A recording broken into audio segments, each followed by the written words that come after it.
Hi everybody, my name is Matt Haynes. I'm an audiobook narrator, and I am on a mission to acquaint myself with 52 accents by April 17th, 2016. We go to accent number 28 in the series, Minnesota. I'm going to take 5 highlights of what I'm getting so far from the Minnesota accent, and I'm going to apply those and some other changes that I've learned to song lyrics. And it's a practice technique that I highly recommend. First, you should know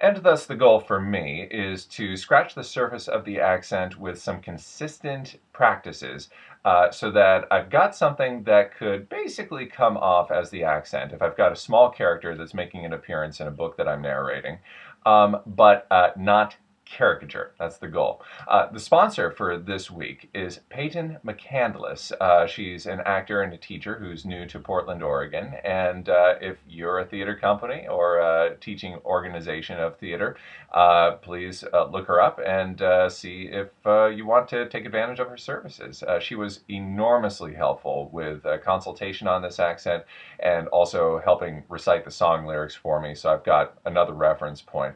Where I succeed with this accent, please give her part of the credit. Where I fail, give me all the blame and the notes as to specific ways to help improve it.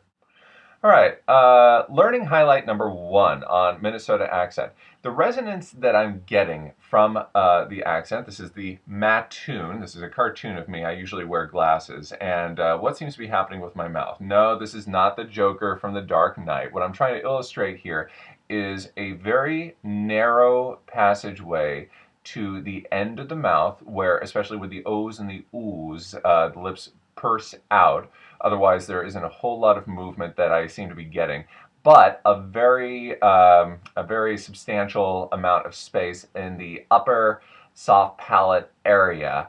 So the change might be, by the way I was there, which is from the song we're going to do, to by the way I was there. Highlight number 2, the O sound, the long O, goes into something. First of all, it goes right into the lips, so it shoots out as an O, but it's not quite, from what I understand, an O, which is what we would typically think. As a Middle American, it is split into, or it does go into 2 sounds, O. But it goes much closer to actually an sound. So think say oh, and I think it works like that. So instead of I don't know, which is an exaggeration of Middle American, to be something closer to I don't know. Number 3, the ah sound. Now there is a difference between the ah as in short O and the aw as in AW.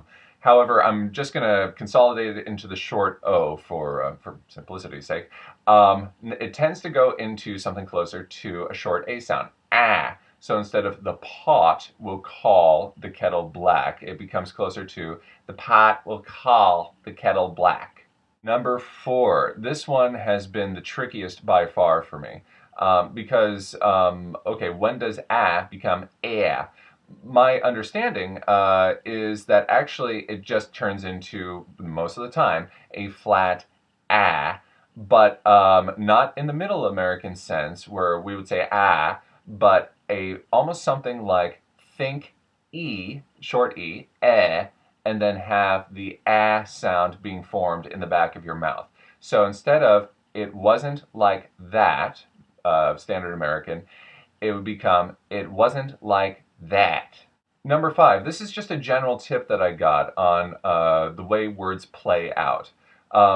Typically, where we would have more elongated open sounds in our words, similar to what I talked about with the mouth resonance, a very narrow passageway out of the mouth. And you don't see people in Minnesota making fish faces like this, but it's a good warm up to get in that headspace for how the words are coming out. the words actually become shortened. So instead of drunken punch up at a wedding, it become closer to drunken punch up at a wedding.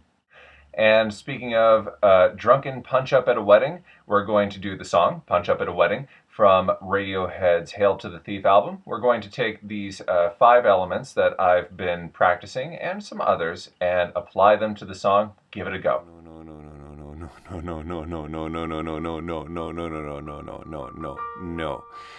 I don't know why you bother. Nothing's ever good enough for you.